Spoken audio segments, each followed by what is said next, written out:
సోదరులారా, అనంతపురం జిల్లా రాయదుర్గం డివిజన్ గుమ్మగట్ట మండలంలో మనకి గ్యాస్ అనేది ఈ ఇండియన్ గ్యాస్ ఇది ఉంది. భారత గ్యాస్ ఉంటే ప్రజలకి ఎంతో ఇబ్బంది అవుతుంది. మొన్న అక్కడెక్కడో యుద్ధం జరిగి దానివల్ల కొరత అయింది. ఆ కొరతను పట్టుకొని ఎంతో ఏలాడుతున్నారు వీళ్ళు.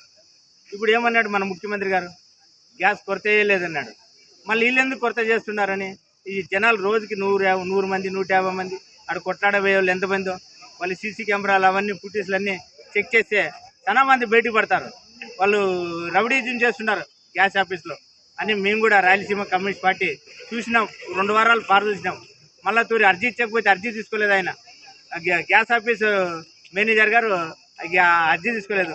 మీరు పై వాళ్ళకి ఇవ్వండి. అందుకే ఆ అర్జీ ఈ అర్జీ 2 కలిసి రెఫర్ చేసి మన కలెక్టర్ సార్ దగ్గర ఇంకొక కలెక్టర్ సార్ ఉంటాడు, ఆయనకి సార్కి అర్జీ ఇచ్చినాము.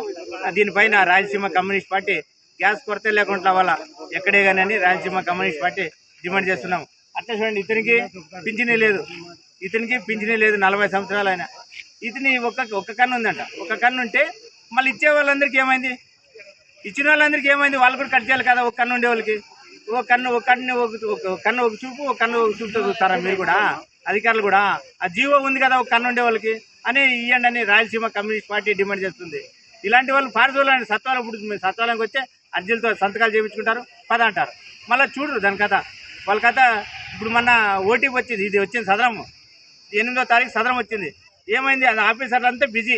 ఏ కంప్యూటర్ దగ్గర పోయినా ఎవరు సదరం పనిచేయలే. మళ్ళీ 13వ తారీఖు వరకు తిరిగినా కూడా మా దగ్గర లేదు అన్ని బుకింగ్ అయిపోయినాయి. ఎక్కడ పోయినా అనేది రాయలసీమ కమ్యూనిస్ట్ పార్టీ డిమాండ్ చేస్తుంది.